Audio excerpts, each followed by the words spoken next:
The air was heavy in the bridal suite, not with tension, but with time. Time that had curved back on itself. Time that had been gentle and cruel in turns.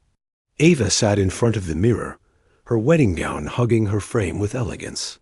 Her makeup was flawless, her hair perfect, her heart conflicted. On the vanity lay her phone, lifeless but loud in its silence. A single message had changed everything. Just 5 words. I'm here. Don't marry him. From a name she hadn't heard. In 7 years. Liam. Eva first met Liam on a summer afternoon, the kind where the sun blazed like it had something to prove. She was 10, he was 11. He had salt in his hair, sand on his feet, and the smile of a boy who wasn't afraid of anything. They built sandcastles, shared secrets, and over the years, they built more than castles, they built a world. There, love didn't begin with a kiss. It began with a whisper under a blanket fort. I'm going to marry you one day, Liam said. You better, Eva whispered back. Behind the old chapel in town stood a crooked willow tree, bent with age and secrets. It was their place. At 16, they carved their initials into the bark L+E and made a promise. If we're ever apart, come back here, no matter what.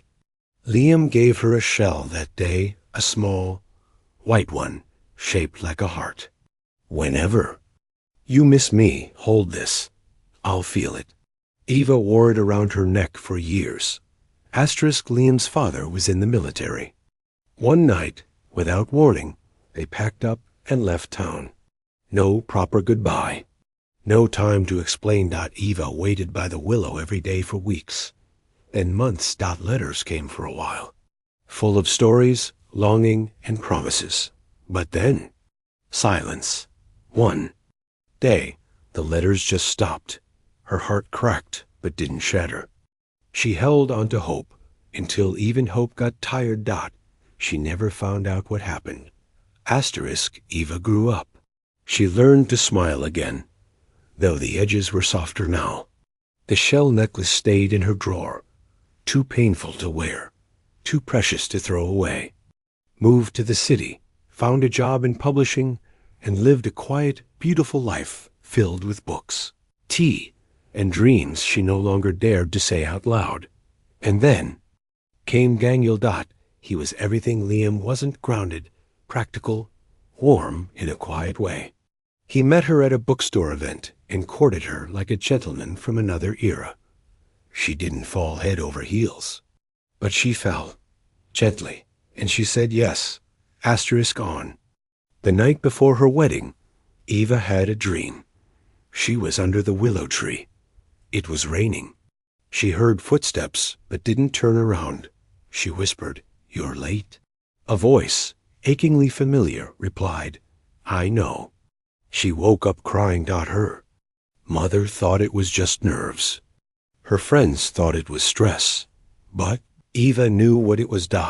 It was the past knocking on the door of her future, and she didn't know whether to answer. The morning of her wedding, Eva sat in the bridal suite, surrounded by white roses and perfume. Her phone buzzed. Unknown number. I'm here. Don't marry him. She dropped the phone. Her maid of honor picked it up and read the message aloud. Her friends looked at her, expecting a reaction. But Eva had already left the room. Eva found him, standing under the willow tree, as if time had waited with him. His hair was shorter, his frame leaner, his eyes older, but it was him. Liam. He smiled the moment he saw her, as if they were still 16. "Hi, Ev." She didn't speak. She couldn't. I tried.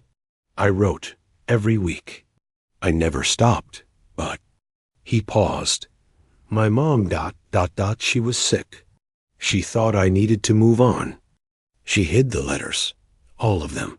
I found them years later. You don't know how many nights I stood right here, hoping you'd be here too. Tears streamed down Ava's face. Why now? She whispered.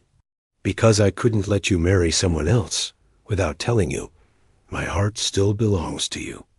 Asterisk Eva stood between two lives. With Liam, there was passion, history, and magic.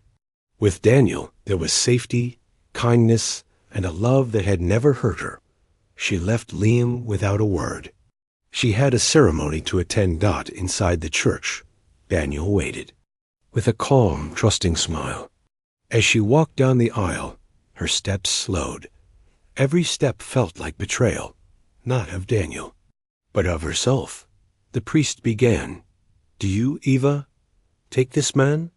She looked into Daniel's eyes. He saw it. He knew.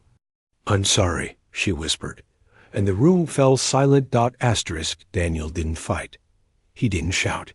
He just nodded. "I want you to be happy," he said, and walked away. Eva disappeared for a while, moved back to her childhood tone, took long walks by the sea, cried under the willow. She didn't run to Liam right away. They both had healing to do. But eventually they met again. Not at the willow, not at the sea. At the bookstore, where it had all begun. "Coffee?" Liam asked.